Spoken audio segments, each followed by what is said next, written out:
Okay. I know you not feel good. Bring as much energy as you can. I want to shove this down their throats. Yes, sir. Like, I'm fucking calling it. I'm not trying to be a dick. You called me out 4 times the last episode. I had to redo it. I'm just trying to pump us up. Let's get all the heebie-jeebies out. Yeah, we're good. We all love each other. Okay, ready? Okay, I'm ready. Hello, everybody. Welcome to the Cologne podcast. My name's Myke. And my name is Ryan. And we're just two best friends. We're going on a fragrance adventure far out into the universe. And then we give you our uneducated opinions.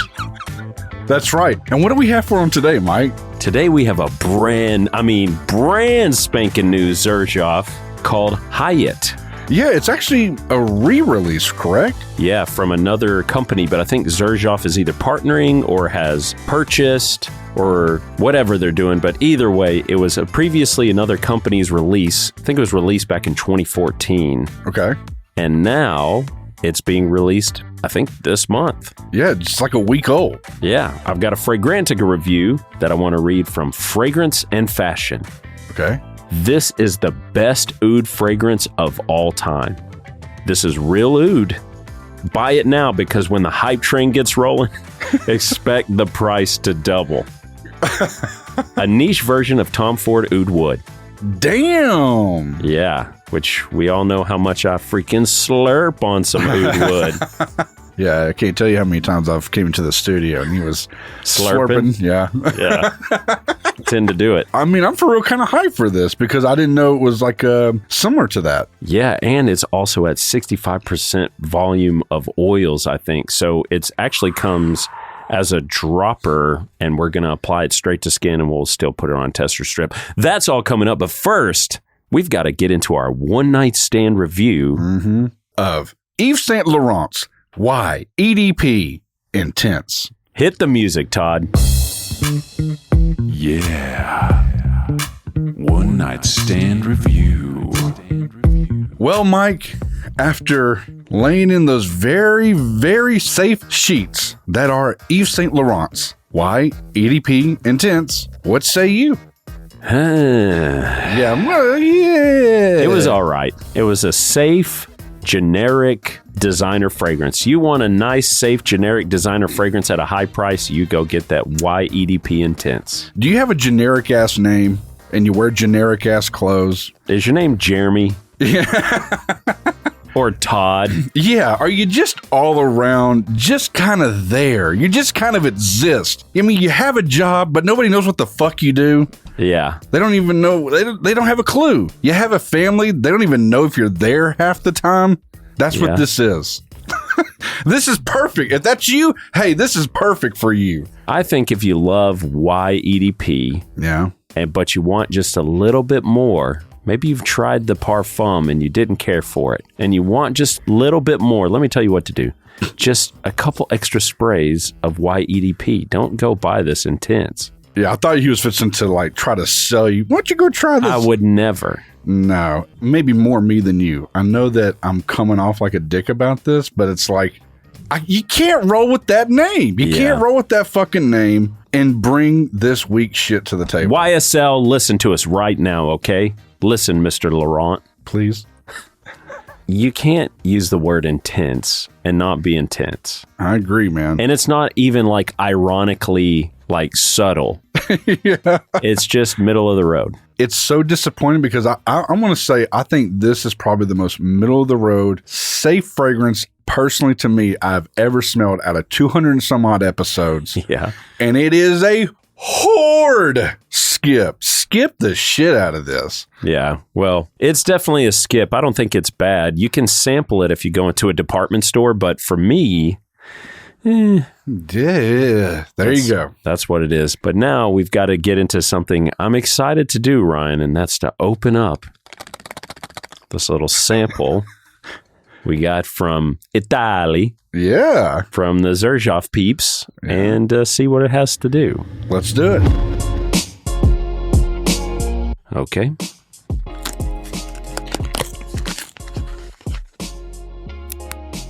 Ooh, he just broke the tip off. He just cranked the knob right off of it. That's what I like to do, a little crank on the knob. Forgive Myke a little bit. He is under the weather.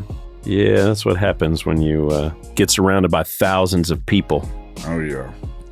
I do like this dropper thing going on. How many drops did you do? I don't know. Damn. Woo, it is strong. Okay. I can already smell it in the air. I haven't put anything up to my nose. I can smell it.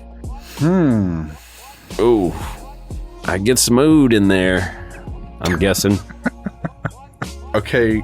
Oh, whoo, oh. It's very, to me, it kind of reminds me of the Vitamin Open, a little bit of red tobacco. Yeah, it's got like a bitter sort of. Yeah. And maybe that's that oud. I mean, so far I'm a fan of it. It's kind of familiar to me, so I'm not hating on this. Man, I just don't think I have a sophisticated enough nose to appreciate some of the more challenging woods out there. Oh, I can definitely see where it's like kind of like an oud wood, Tom Ford, but that one I feel like is bright at the opening. I feel like this one's definitely kind of got a little medicinal, but I catch that undertone of that already. Yeah, it's Woo! Yeah. Pungent. It stings the nostrils. It's challenging you, isn't it? It is. Oh, my God. I'll tell you what, let's let it simmer on the skin a little bit. Yeah. And while it does, let's open up and talk about your trip, because you just got back. I picked your dumb ass up yesterday. That's right. In a Starbucks parking lot. It was very kind of shady. He was just sitting there with a bag on him. It looked Two weird. bags. And as soon as you got in the car, he's like, "You want some Italian chocolate?" Yeah. What'd you think about the chocolate, by the way? They were okay, but the one was incredible. The pistachio one? Oh my damn, that shit was so good. They love some pistachios out there. Do they really? Yeah. They put it on pasta, put it in ice cream, put it in chocolate. Damn. Well, the pistachio chocolate thing he gave me was incredible. But let's go to the real juice of this. So, yeah. You went to Italy, Milan. You That's experienced Essence. And you were there for 5 days. Tell us about it. Tell us a little bit about your experience and what you went through as a novice. Yeah, it was amazing. I loved it. It was cool to see everybody there for fragrances. You know, it did feel, sometimes you get online and fragrance enthusiasts come off as assholes. I agree with that very much so, yes. So, I mean, just some people are just being like, that's not real oud in there. You can't say that. Oh, no, that's the parfum. No, that's 45%. So, you know, you get people out there like that, right? I don't know where this impression came from, but I want more of this. If you want more of this, let us know at theColognePodcast.com. Right. I just mean there's people out there and certain select, you know, fragrance groups and subreddits and whatnot.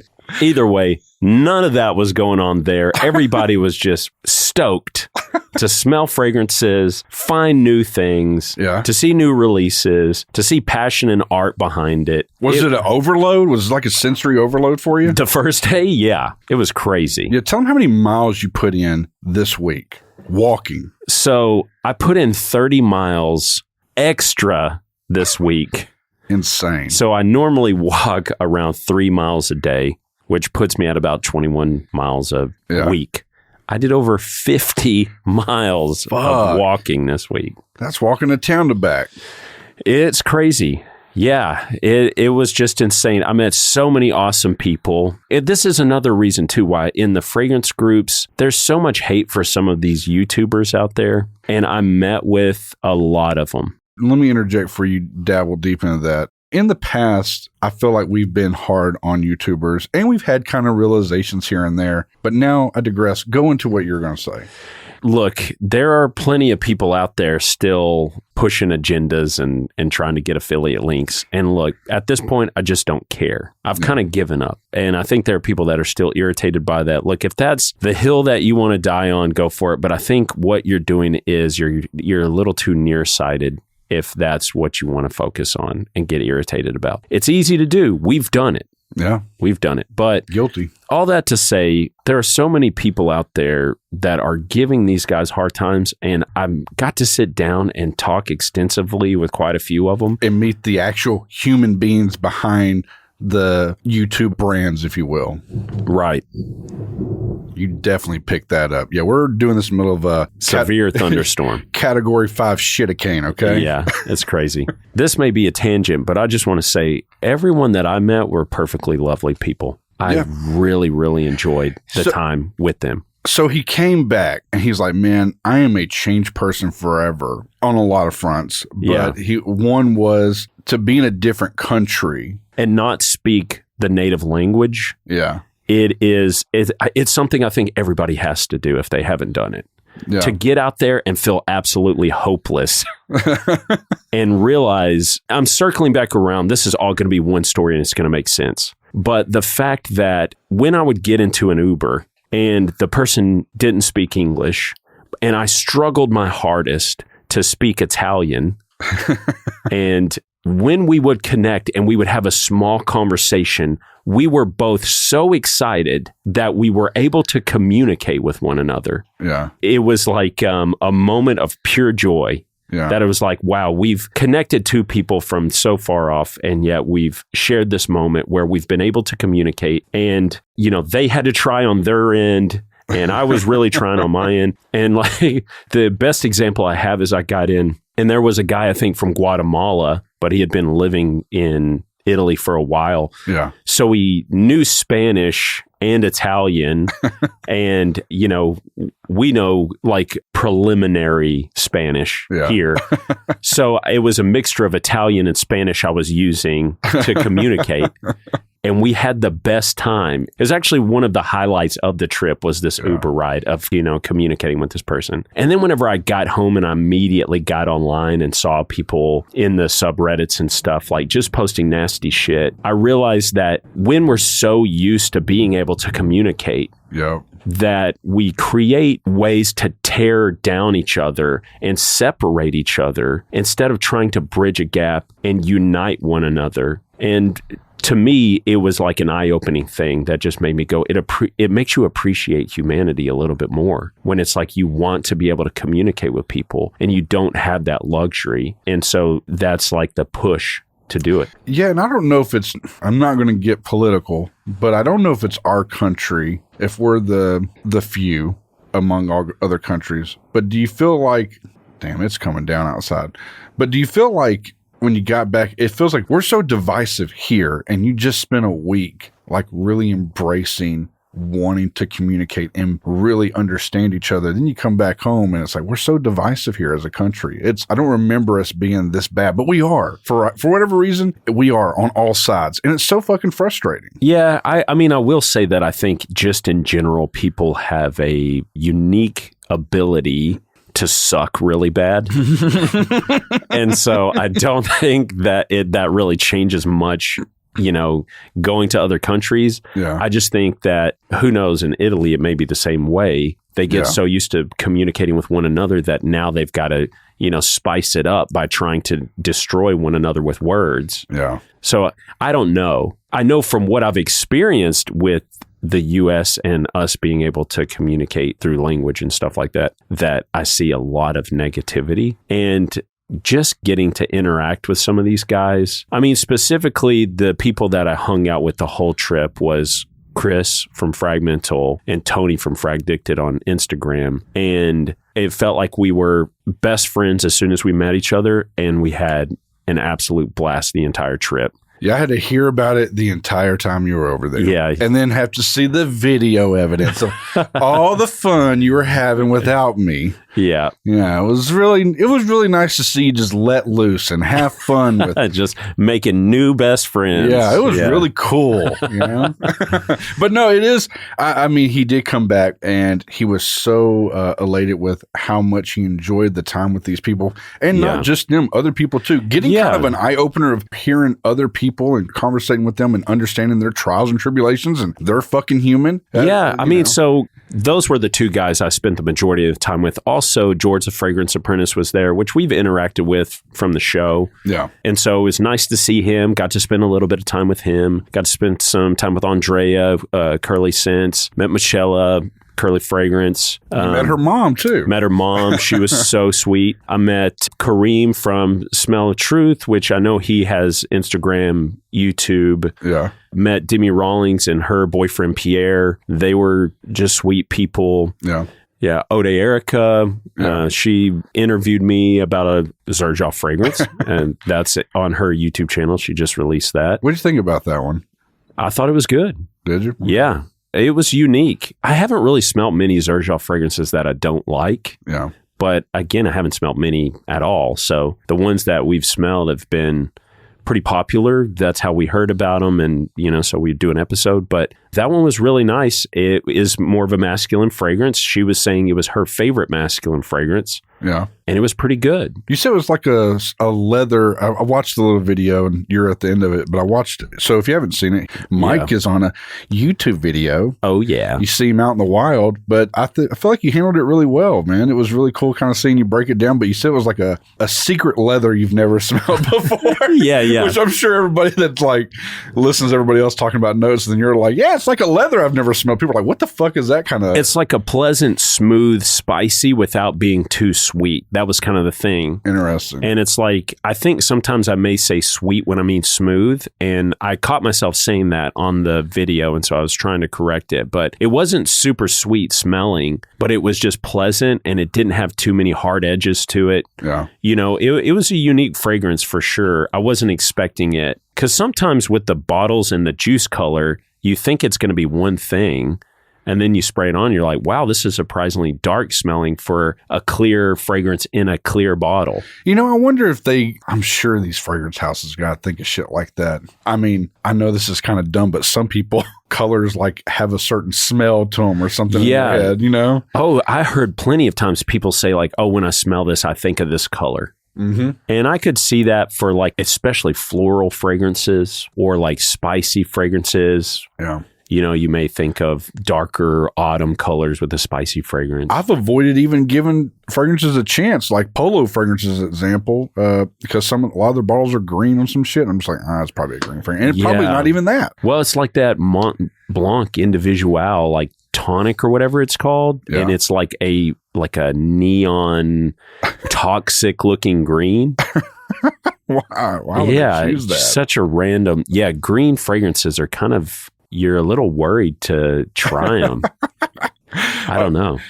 I mean, we may be getting a little far out, but I'll just end the story by saying that getting to meet all these people, and they have such a following, you're just not going to have thousands of people consume your content and not get a couple of bad apples in there that are going to be assholes. Yeah. But I think for the grand majority of it, they have created content, then the audience has found them for that content, and they've found that their audience likes a specific type of content. Yeah. And then they decide, hey, this is what I'm going to do because that's what my fans want. That's what the people want me to produce. And we may look at it and go, this is not for us. But instead of being assholes about it, we can do just like we do with fragrances, which is to go, this is not a bad fragrance. It's just not my taste. Yeah. I think that's a route we need to go because if you look at comedians, there are some comedians that create content that's extremely offensive. Yeah. And some people like that because they like to get their feathers ruffled a little bit. And some people are really offended by it. Yeah. But at the end of the day, it's just jokes. Yeah. And these are just fragrances, okay, people? It's like not the end of the world, guys. We can calm down. So after spending a little bit more time with everybody, I was just like, wow, these are all really nice people that care about one another, and they have a certain community that we were always, when we would interact, it was like seeing somebody you knew, And I think being out at that convention could have felt extremely lonely because you're in a sea of people and you don't have any connections. I'm across the, world from where I live. Yeah. And it was like, as soon as I saw Chris, I was like, hey, somebody I know. And so, we met in person for the first time and got to spend. So every day when we would bump into each other, it was like, yes, somebody I know, somebody that I'm common to, and that's needed. And I think these guys have that in that small community within them. You could just tell they were having so much fun together. Yeah. And it made me appreciate him even more. Oh, sorry, I'm laughing, but I was laughing because I won't make him tell the story a third time. Can I tell that story? And then we'll shut up about Italy and smell the rest of this fragrance. Is it the gelato story? Yeah. I'll summarize. It's not going to be that great, but Chris and him and Tony from Fragdicted it was the last night, and Mike was like, hey guys, I'm going to treat you guys to some gelatos on me, right? Yeah. So, which, by the way, it's not like I was made of money. Gelato's pretty cheap over there. So Mike gets some gelatos, and Mike gets I don't even know this thing, but a 3-scoop gelato on top of a tiny cone. Yeah. And you get like 3 or 4, owl licks into it. Right. Yeah. And it falls off and hits the ground, and they're like making fun of him for basically deep throating this gelato and knocking it off. Yeah. I was a little excited to consume this gelato. What flavor was it? It was tiramisu flavor on top and then lemon underneath, and not really the combo together, but my thought was, I'll get the rich sort of intense flavor on top, and then I'll have like a little palate cleanser down at the bottom. You're getting to hear rare thought processes of how we think about food. Yeah, for sure. So I was vigorously licking this thing, and all my scoops just fall off into the ground. Yeah. And so I guess at some point, Chris from Fragmental goes, wouldn't it be hilarious if somebody came through here and busted their ass on the scoop of gelato? It was either Chris or Tony, but they had said they thought it would be hilarious if I had first, then slipped on it and went to the ER. I was like, this was my grand finale for my trip to Italy, because this is like the last day that we're together. And then Tony was headed to fly out that evening, and then Chris and I flew out the next morning. So this was like our last time together, and it would be like, wouldn't it be hilarious if this was the way you end the trip, slipping on your own gelato? And then sure enough, Mike, a young lady comes walking through with some big old slides on. Yeah, like moon boots. And slips through it and drags her goddamn luggage through it. Yeah. And apparently these 3 Munsons, all they could do is laugh at it. Well, I mean, at that point, that's all we could do. I sheepishly turned away because I didn't want to call attention to the fact that it's my gelato that's on the ground that people are parading through. Oh, God. So there you go. There's Mike's trip to Italia, how it went, guys. It was wonderful. I met, again, so many great people. Also got to spend time with Mo from Kajal. He's such like a great human being. I got to meet George Zaharoff, and he was so nice. I mean, I could go on, but it's just like interacting with all these people. You see them online, and it's easy to separate their humanity a little bit and just see them as like a character. Yeah. But then when you meet them in person, you realize that it's like, wow, they're really nice and they really care. Yeah. And they're artistic and they've got great ideas, Yeah. And they're wanting to fulfill, probably things in their mind. They want to fulfill goals just like we do. Yeah. Like I actually got to help Chris with a little bit of a video. He had this video scripted out and he needed some shots and kind of needed a camera guy. And everybody was just taking turns helping one another create their content. It makes you really appreciate the hard work behind the content instead of just taking it for granted. Because, I'm going to be honest, with our content, it doesn't take a ton of work because it's just audio. Yeah. And we try to church it up a little bit with some fun acting and music and stuff like that. But the amount of work it takes to do some of these videos sometimes takes months for them to create. And that's my gripe, I guess, with people that are so negative towards anybody doing that kind of content. It's like, me and you've already expressed this in many seasons ago, but it's like, it is so fucking brutal to do video work. People just don't know. Yeah. It is massive. It is so much data you have to go through and store and hold and render that takes hours. We've done stuff where we literally have hit a render button and leave for a day or two. And come back and it's still like choking on it. Yeah.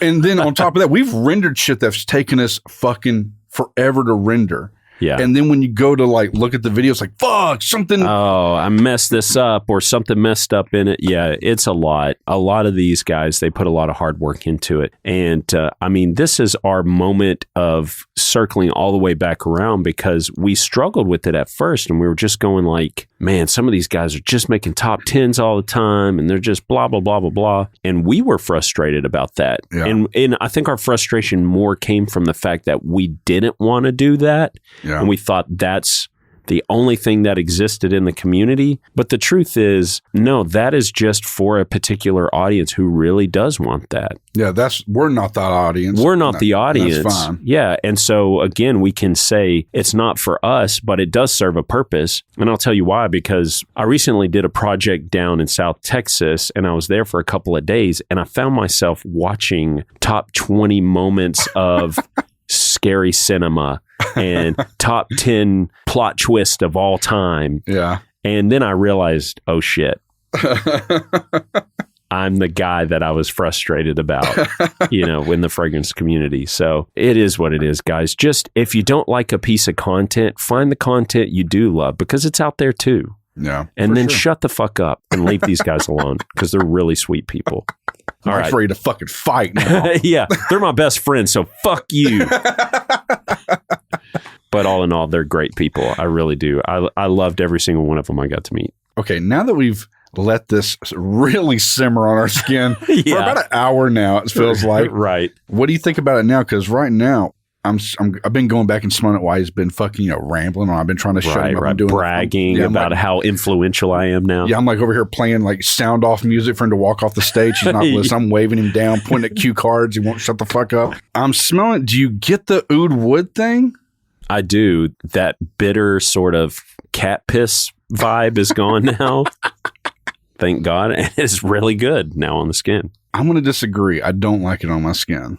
Really? At all. I don't like it. But I do like it on the tester strip. It does smell like oud wood, but to me, I don't know if it's because it's an oil and maybe I don't know.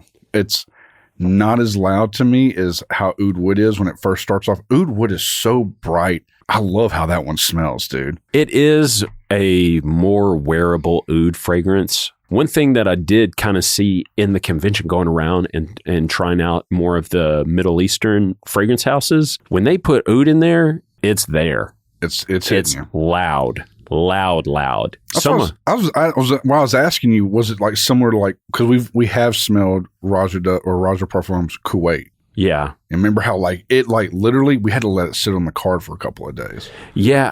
I'm having a hard time remembering that one, but if it's as intense as some of these, which we did bring some samples back. So if you guys are interested in hearing about that, sure to jump on our Patreon and start chatting with us. But when I would smell it, I was like, there are people out there that want this thing prominent. I mean, out front. Yeah. And things that we think are just don't smell good. Some people really vibe with that. And some of the blends of that, in fact, we've got one that I can't wait to do. Some of the blends, the way people use it is really creative and interesting. And you think you wouldn't like it, but it goes well together. So it's all such a personal sort of thing with fragrance. Oud wood does a great job at it. It's just now... It doesn't last long, though. That's the only issue. It doesn't last long, and it comes across very synthetic smelling to me. I still love it, though. It's good. I feel like it probably smells better on somebody else, but whenever I get such an up-close, personal smelling, when I wear it, I don't like it anymore. I used to love it, but now that I actually bought some of it, I don't care to wear it. You know what I was thinking? That oil dropper we just tore open, it's just going to dissipate, right? Yeah. So why don't we lace up the rest of it, if that's okay? Yeah, let's hit it up. So the trend on this, because it is a re-release, there's nothing really... it just came out a week ago. Right. But the price of it, if you want 50 ml of it, is 300 bones. Which, kind of what we were saying before, at this being, I guess, it's a carded sample. So on the card, it says 65% volume per 1 mil. So that is a lot of fragrance oil. Yeah. I put a little bit on my shirt too, so I could ride with it. And I'm probably going to get these wrong, but I want to say like EDTs and EDPs are like within like 15% to like, let's say 20%. Yeah, it's probably lower than that maybe. And parfums are getting close to 30%. Yeah. Elixirs and extracts are 40-ish%. So 65% is pretty wild. Yeah. That's a heavy concentration. You're going to think I'm weird, but I think I prefer the opening on this. I like that weird medicinal vitamin package you just opened up. I don't know why, but I fucking love it. I don't know why either, because no. I was just thinking, and I am lacing up on this thing. Oh my God, is he? The opening for me, there's a little bit left if you just really want to get nasty. I do. The opening for me is so brutal. I do not like it at all. I love the opening. I think I like it more than the dry down of it so far. Ugh, no. Yeah, it's in there. It's definitely that multivitamin sort of smell mixed with like some sour cat piss. It is. People are like, God, there's no way they want to smell it when you describe it like that. It does not smell like cat piss. To me, it does. No. And I fucking hate cat piss.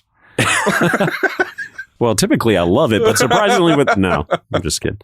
Yeah, it's an acquired smell for sure. You guys know though, if you smelled some oud, you know that it can get a little buck wild at times. This one's pretty buck. In the open, at least. I feel like it dries down pretty low key. It dries down really nice. I think like for the first 15 minutes is pretty hard for me to stomach. But after that, pretty good. Okay, let's just get into it. Who the hell is wearing this thing? This thing. I think they got to be over 35. I agree with that. Over 35, I would say very male. Yeah, very male, very laced up. Like I feel like they kind of got their shit together and they're their own type of person. Yeah, I don't think this is a t-shirt and jeans sort of a smell. Hell no. This is not your everyday wear. Yeah, this is like at least a button-up shirt tucked in, nice belt, slacks, and not how I looked at Italy. Every time I saw myself back in pictures where I had dressed up, I was like, I look like a high school English teacher. Well, I'll tell you what he is. He's the whitest man I've ever seen. The whitest dancer you've ever seen? Oh, my God. This motherfucker was on a live stream with Fragmental. I guess had a live stream going on his Instagram. Yeah. And he's got somebody else holding the camera, and you can see Chris and Tony. I'm feeling skinny, Tony. And Tony Negroni is what we were calling him. But man, they turned the camera to Myke, and it's still up there if you want to go to Chris's, go to Fragmental's Instagram. But yeah, they turned on him at about the 2 minute and some odd mark, and I'm laying it down, dog. Man, he's doing some. I don't even know what that dance was. I was making it up as I went along. Oh, it definitely looked freestyle. I'm gonna be real with you, dude. You know what? By the end of it, they were saying I won best dancer of the night. Oh yeah, I bet. And I was like, you guys were drunk. Yeah, you ever seen the skit on SNL with Jonah Hill where it's like a big news thing? He won the big game and all this, but it was because the other team like let him. The other team let him because they felt sorry for him. And they ended up doing like a news broadcast about it. He came home and everybody's talking about how big of a loser he was. Yeah, if they gave you best dancer, I'm just going to tell you. It was a consolation prize. Yeah. I could see that. It throws me off for a man that has plenty of rhythm with playing guitars and instruments and shit. Yeah. Yeah. It was about the fun that night. Definitely the whitest man I've ever seen dancing. And to be fair, that was about 4 gin and tonics in and probably a couple of Negronis. Yeah. Who knows? But yeah, so I feel like this person's laced up, tucked in, looking cool, but they got to be a little eccentric because you got to be able to kind of be confident wearing this. Yeah, but as it kind of dries down, it does kind of have that oud wood vibe. It does, but to me, it's not as like loud and vibrant as that is. I don't think it will be. Yeah, with it being such a heavily concentrated oil, it's not going to be popping off the skin as hard, but as a more intimate fragrance, For as sure. people get closer to you, I think it will be like more interesting and inviting. For sure. And by the way, we should have touched on this, but the perfumer is Chris Maurice. And apparently he's done a lot of shit for Xerjoff and Nichene. Yeah. But I've been actually wanting to try this one. He did Lyra, which is super popular. Yeah. To me, it's like a lemon pound cake. Kind of smells like. Damn, I bet you love that shit. Like very little lemon, more vanilla. But yeah, if you like Ani, it's very similar to Ani. Did you ever, the other one was Alexandria. The second, I believe, is one he made. Have you smelled that one? A while back. And by a while back, I mean like probably 2 years ago. Gotcha. I think it was okay. We actually have a sample of it. Really? Yeah. Maybe we do a special one for the Patreon or something. Yeah. Well, I was going to say we are doing a special Xerjoff episode for Patreon on one of their coffee break fragrances. And our pal over at Kojo Roastery is going to hook a lucky Patreon up with a bag of artisanal coffee. Guys, freshly toasted, and they send it off the day they toast it. Guys, I'm telling you, no bullshit. You got to try the coffee. It's good. It's really good. I'm not making this up. It's the best coffee I've ever had. It smells so fucking good. I don't know if it's because he like freshly roasts it before he sends it out. I don't fucking know, but it's good as hell. Yeah, to me, at least we've gotten 2 bags now and gone through both and loved both. This, to me, it's like if I get like a cafe roast, a dark, bold cafe roast, almost like espresso type roast, it reminds me of that. It's just deep, rich in flavor, at least the flavors that we've tried. And I know they have different types of profiles and stuff that go out. It's really interesting. It really is. And I think that's why we wanted to do the coffee break Xerjoff fragrance, because it smells so fucking good. Yeah. And so I'm interested to see if this is a good coffee fragrance. Yeah, I've smelled a few out there that do smell good, so I'm excited about it. And again, thank you to Kojo for hooking us up with a bag to send out to one of you lucky Patreons. All right, here we go. Skip it, sample it, buy it. What are you going to do, Myke? Well, being that $300 is a little bit out of my price range, especially since I spent it all overseas. Yeah. I'm going to have to skip this one. Yeah. I think this is a skip for me as well.